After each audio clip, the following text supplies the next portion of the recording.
Hi, today I'm going to talk about bandsaw safety and bandsaw use. So in the Winter Research Lab we have two bandsaws, and so I'm going to demonstrate on this one here. This is a 20-inch bandsaw, meaning the wheel on the top and the bottom they're 20-inch diameter. And show you a little bit about how it works. First of all, when you use it, this guard and blade guide system should be down here closer to the table. So you want to loosen this crank, raise it up, lock that in, and then we usually have this cover on top of the table, so you can take that off. And what the cover does, it just protects the cast iron from getting water dripped on it and getting rust. You'll want to make sure that the blast gate is open. And then when you use it, obviously the dust collector will get turned on. And I'll demonstrate how to use it in a few minutes. First we'll come over here and show you a few other things about the bandsaw. So the on-off button are here. And when you turn the machine off, there's a lot of momentum in those wheels, and so that blade will keep moving. So you can use this foot brake here to stop the blade. And it's a good habit to get into whenever you get done with the machine, and turn it off to stop the blade with that. The way the blade is spinning and going down into the table, so in many ways the bandsaw is a relatively safe tool to use. All the forces are going down into the table versus the table saw, where the blade is spinning and the forces are coming back at you.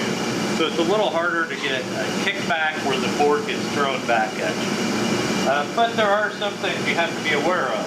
For one, when you're pushing the board, you don't want to push with your thumbs and push into the blade.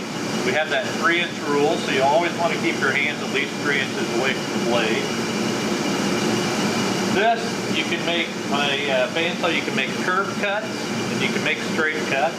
If you're wanting to make a straight cut, say ripping a board to width, then I would take this fence right here, you can put this on.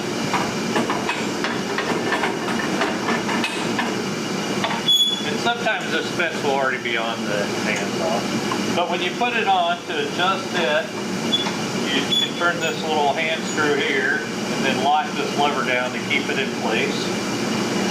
Or you can pull this out a little bit further and just push it. It makes a nice squeaking sound. We also have a miter gauge here that you could use this if you're wanting to, say, have a small piece like this and cut pieces off the end. You can use that to get 90-degree cuts. So on a table saw, I said we're only going to do ripping cuts, only going to cut boards to width, because it's not as safe to cross-cut boards to length. But on a bandsaw, it's okay. It's safe to cut boards to width or to cut them to length.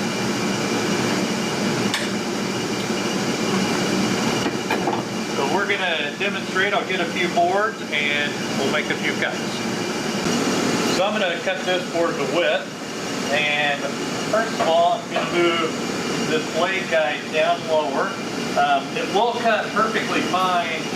You know, you can raise it clear up here and it'll cut okay, but you have a lot of exposed blade there, so the less exposed blade, the safer you're going to be. So I like to pull this down to, say, within 1/4 or 1/2 inch above the material, and then lock that back in. I'm going to use the fence on this, so I'm going to move this over. And, you know, if I cared about how wide this would be, I would get my tape measure and measure here. But this is just practice and just demonstration, so it doesn't matter as much. So I'm going to start pushing this board, and as it cuts, as it starts cutting, I'm going to take my right hand, I'm going to apply some pressure up against the fence there, push it with my left, and then my hands will get a little bit close to that blade, so I want to stop, that 3-inch rule. And then I'll either grab a push stick and I can finish the cut with that, or I could come on the back side of the blade and pull it out this way. So first I'm going to turn the dust collector on. Okay, I'll turn the machine on. Notice I'm pushing the board up against the fence there.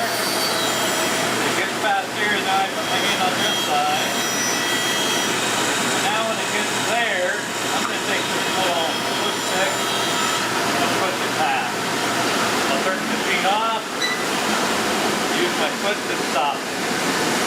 So that's a simple ripping cut, works fine. If I wanted to do a cross cut, I would probably get a lighter gauge.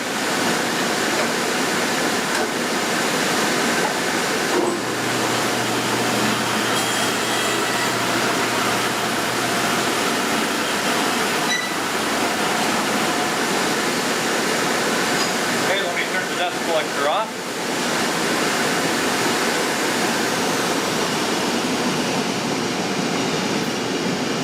So that's simple ripping cut, cross-cutting cut, fairly straightforward. You can also, like I said, you can make curve cuts on a board. So I'll take this miter gauge off.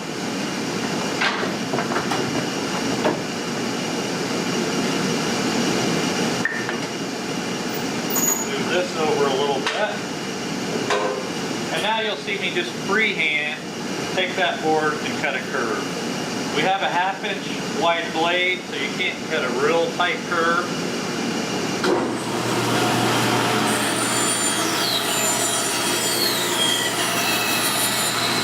So I'm getting close to that 3 inch, so I'm going to go around to the back side now and finish it off.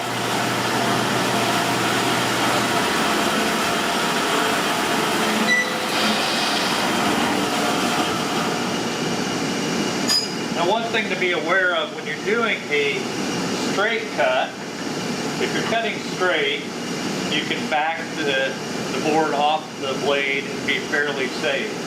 But if you're doing a curve cut and you realize, oh, I made a little bit of mistake and I want to back it off, there's a good chance that as that blade is spinning, that when you go to pull it back, you'll pull that blade off the wheels, you'll damage the blade. Blades cost like 45 bucks. So we don't want to do that. Anytime you want to back the board out of a curve cut, turn the machine off, and then slowly by hand pull it back. That way the blade will be safe. One other cut I want to make you aware of is cutting something that's actually round. So sometimes you might have like a limb, and you might want to cut some little cookies off of that or something. And that could be a dangerous thing, and I'll explain why. I'm going to raise this. I've got a board back here. So imagine that I want to cut this in half. And so you would think that you could just push it in here and cut it. But what happens is you can see the board is not supported right here. And so the force is going down, and so it makes the board want to spin. And once it starts spinning, it'll get bound up in the blade, and it'll damage the blade. So that's one thing that is kind of dangerous on a bandsaw, is trying to cut something round like that.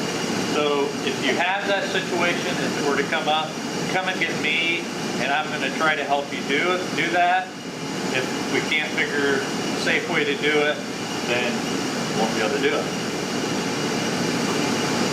So that's about it for the bandsaw. But when you're done, you need to take this cover board and put it back over the top of the table. Lower your blade guide. And then the dust collector doesn't do a great job on the bandsaw, so get the shop vac, clean up around the floor, clean up on the table, and then you're all done. So watch the rest of my videos for learning about the other machinery. Thank you very much.